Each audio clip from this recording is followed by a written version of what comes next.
Hi again then guys, and welcome to yet another installment of Beards and Cars. This is, for those who are maybe new to the series, a more long form style or format where we talk about stuff which could and generally is related to Gran Turismo Sport, or it could be YouTube related, channel related, even other games sometimes as well. And it's more of a podcast style layout where it's not so much of a formal video like a review or a tune, but it's more of a discussion between me in the video and you guys in the comments. And this one is one which was suggested to me to bring into play after discussing 10 racetracks which I'd like to see come back, 10 racetracks which I would like to see debut in the franchise, and now going to the other hotly anticipated side of things that people want to see return, which is, of course, cars. Now, I think I'll probably do this one as a two-parter as well, because just like with the tracks, there are some tracks which were already in the game, and there are some which have never been in the game. So you can justifiably have two entire different lists to feature either of those, even though some people still seem to miss the point of that and were putting tracks that were already in the game anyway. But be that as it may, some people just don't listen, I guess.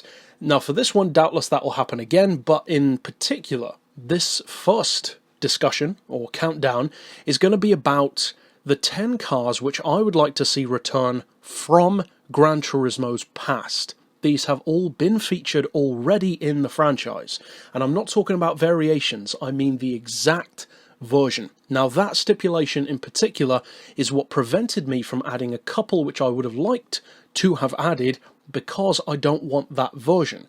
For instance, two in particular are the DC2 Integra, which I would love to see come back. We have literally never had that in premium form, which is kind of ironic, given how many other cars have become premiums that are arguably less deserving of it. But the reason why I'm not including it is because, for one thing, I think it has a pretty good chance of coming back, but also because the version of the Integra that I would want is actually the DB8, which is the four-door version, and I don't think that's going to happen. So because of the fact that that wasn't featured, I'm not including it, and the other one would be the Tesla Model S. But again, I don't want that Tesla back, I want the P90D. And again, of course, that doesn't apply. So these ones are the exact cars which were featured in the franchise that I would like to return. Now, some of these are pretty obvious, and we're going to kick off with the most obvious one for me, and it's the perfect way to get into the list, because it's the number one car that I want to see come back to the Gran Turismo franchise. I was first introduced to it on Gran Turismo 2. It's still the most expensive model car I own, the Renault Espace F1. Only featured in one game, GT2, as I said, and it's one of the cars that has made the biggest impressions on the fans. Anyone who has played Gran Turismo 2 for any length of time is aware of the car, at the very least, and has probably driven it at some point, or at least has seen somebody else do so. Of course, I reference the car a lot on the channel, I talk about it quite a bit, we've done a specific review for it, all that kind of good, juicy stuff. Now, for those who are unfamiliar, the Espace F1 is basically a marketing ploy to celebrate the success of the Espace, built between Renault and Matra, and it has a Renault F1 engine.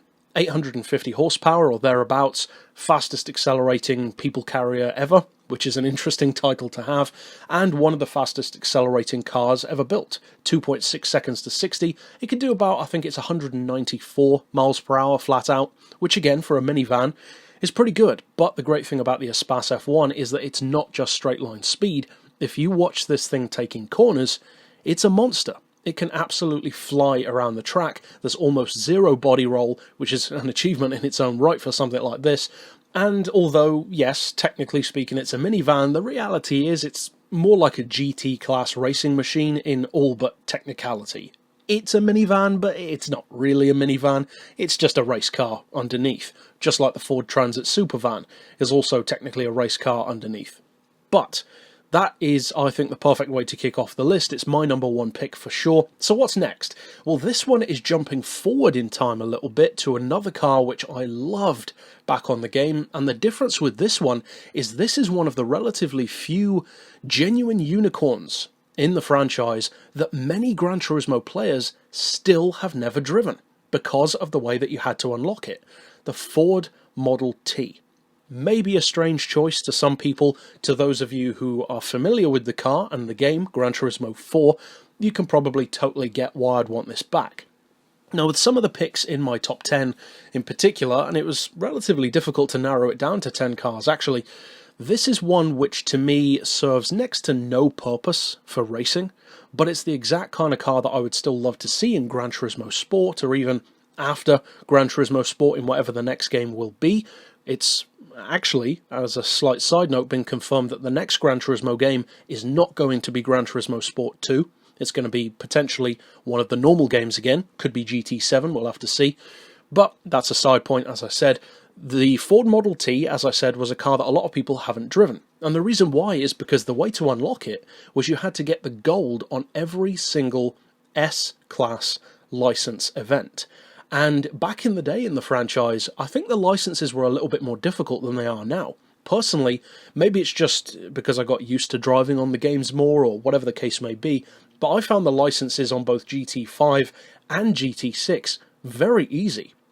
In fact, on GT6, if I recall correctly, I think I got gold on every one first try. That never happens. So they might have toned it down a little bit, whereas on Gran Turismo 4 there were quite a few events to do. They were all full super laps, and some of them were quite challenging, to the point where many people just didn't achieve that and never unlocked the car. Now, to be completely honest, I didn't unlock it either. I used a cheat disc, because eventually I couldn't be bothered anymore. I wanted to just have fun with the game, and that's what I did. I blew the game wide open, stupid amount of money, all the cars, etc., and that's how I got the Model T. And of course the footage that you can see here is from my dedicated review here on the channel that I did for the car, where we discussed it. Now, in terms of performance, as I said, it's not a racing machine.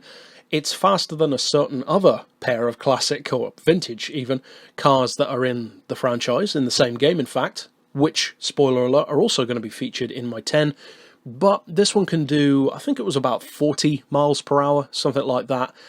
I think it might have been 40 if I recall correctly. You could get it around the Nordschleife in about 15 or 16 minutes, which if you think about it isn't actually too bad for a car that's from 1915. It was fun, pointless for racing, but just a great collector's piece, and this is the kind of car that I would easily pay 10 million credits for and have no trouble doing so. It's totally worth that. It's the kind of car that if you don't love it, don't bother. If you do, you just get it. It's one of those cars.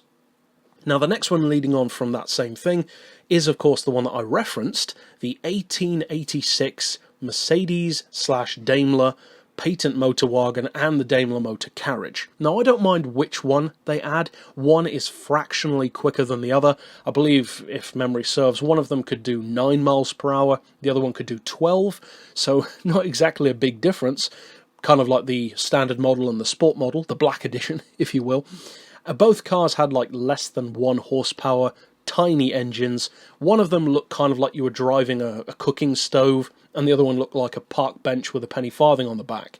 So they're kind of oddball, to say the least, but they are the birth even, of the motor car. So yeah, sure, why not bring them back for the same reason as the Model T? But I think many players would probably find these to be annoying. Not because they're bad, they're actually the pinnacle of their time, literally, but more so because they just don't get why you should love them, and if it's not fast, it must be boring, that kind of mentality.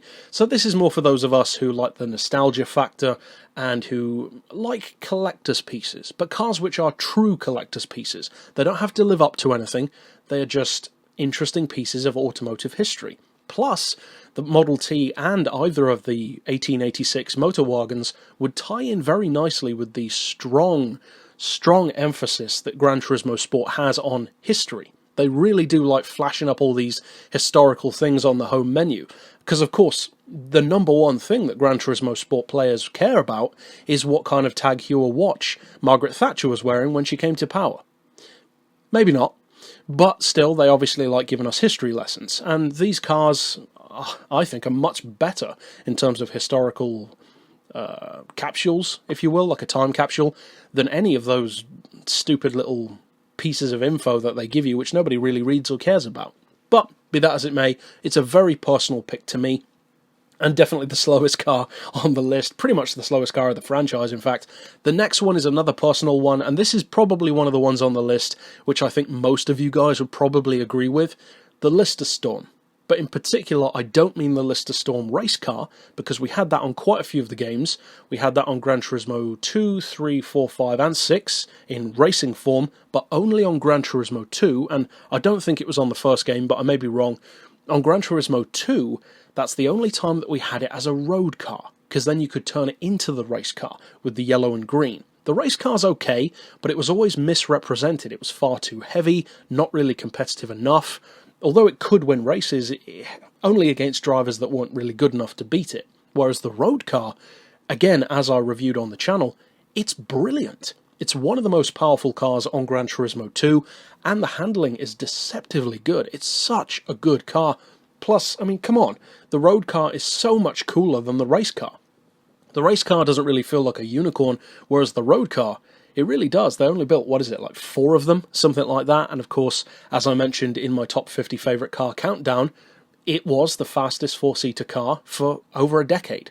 Even though most people's attention was turned towards the McLaren F1 for obvious reasons, the Lister Storm held its own world record, and it held it for a long time. It's a great unicorn. I would love to see it come back.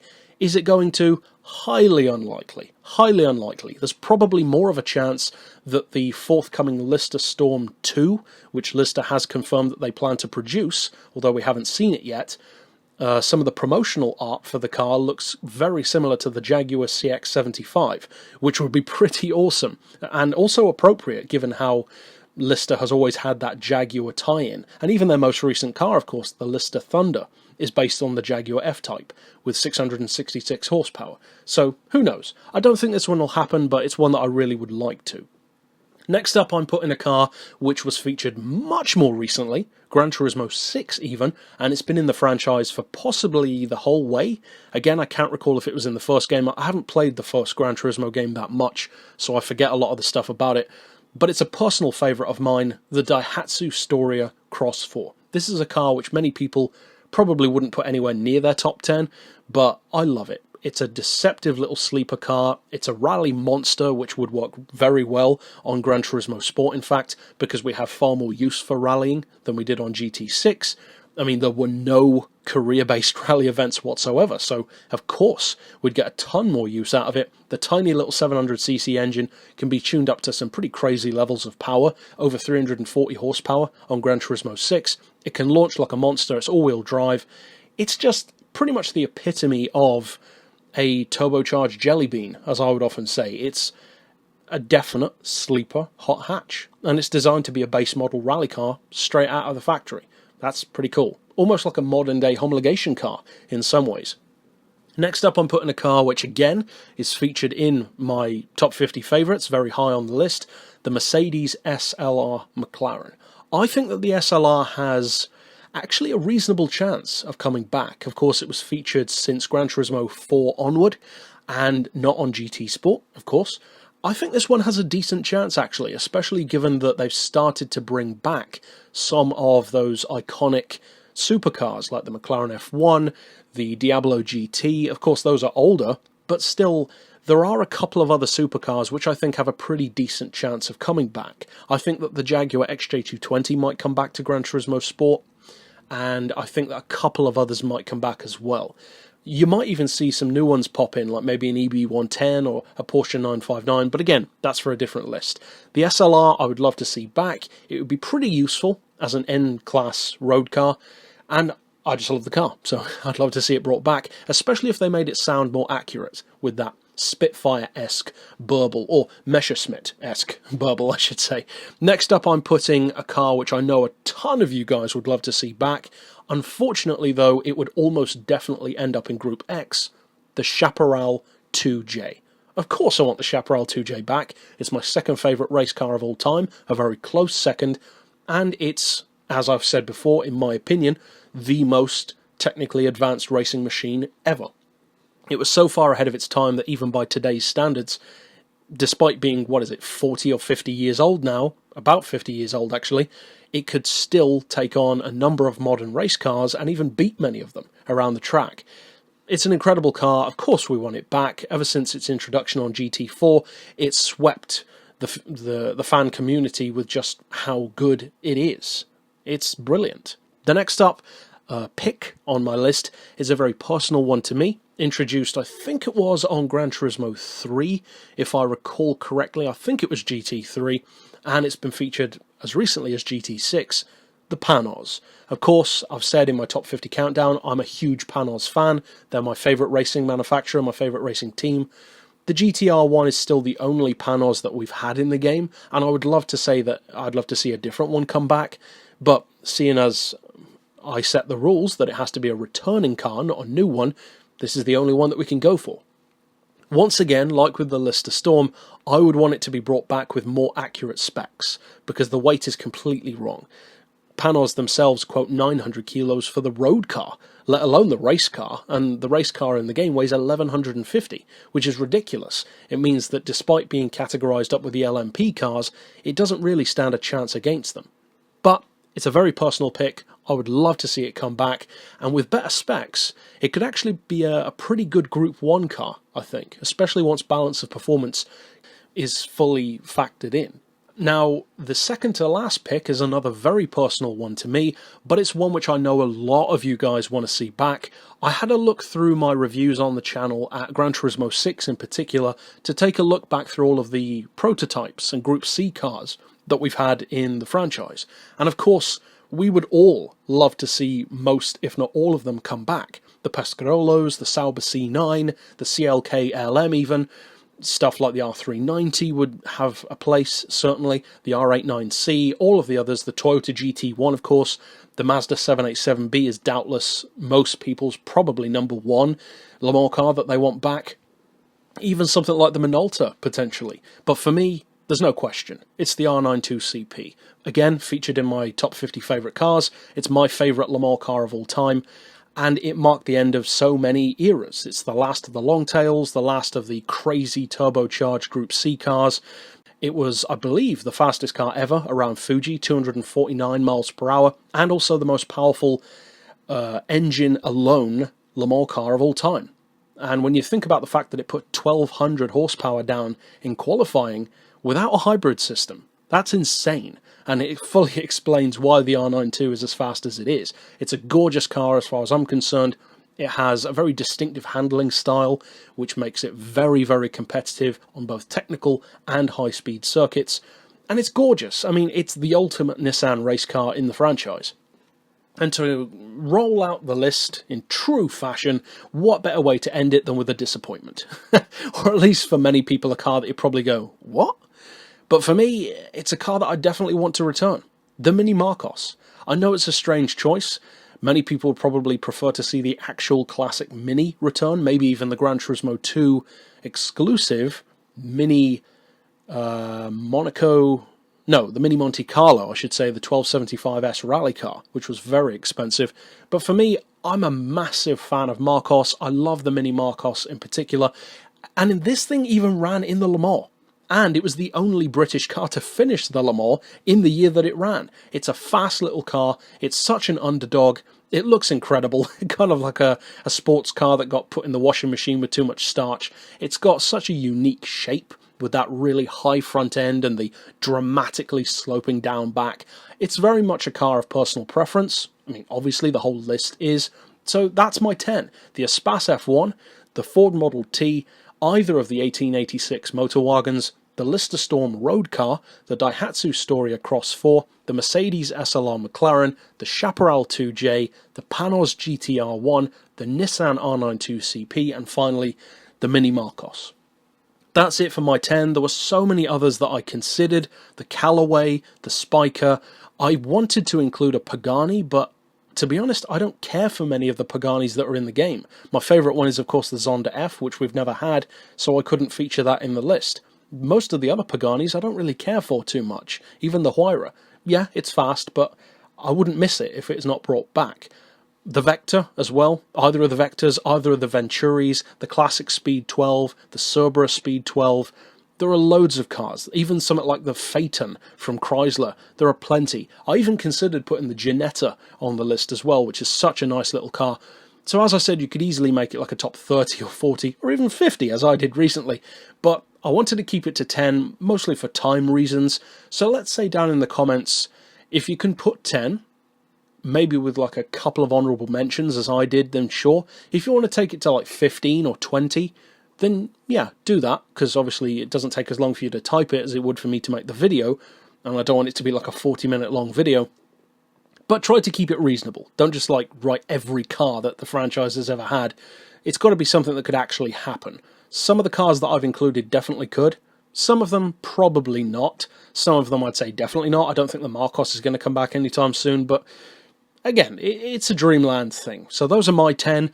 As I said, next week, next Saturday, I'm going to do another breakdown. I'm going to pick out, and it's going to be even harder than this list actually, the 10 new cars that I would want to see not return to the franchise, but debut in the franchise. 10 vehicles. I might end up doing more, but I'll try to keep it to 10 that have never been featured in any of the Gran Turismo games. So that's going to be a pretty interesting list, and I'm sure there are plenty of cars in that list that you guys want to see come to the game.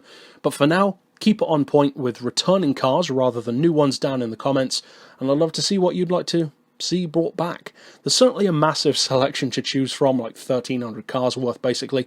So yeah, I'm going to read those down below in the coming days, and of course I'll see you guys next week. But for now, as always, thanks for watching.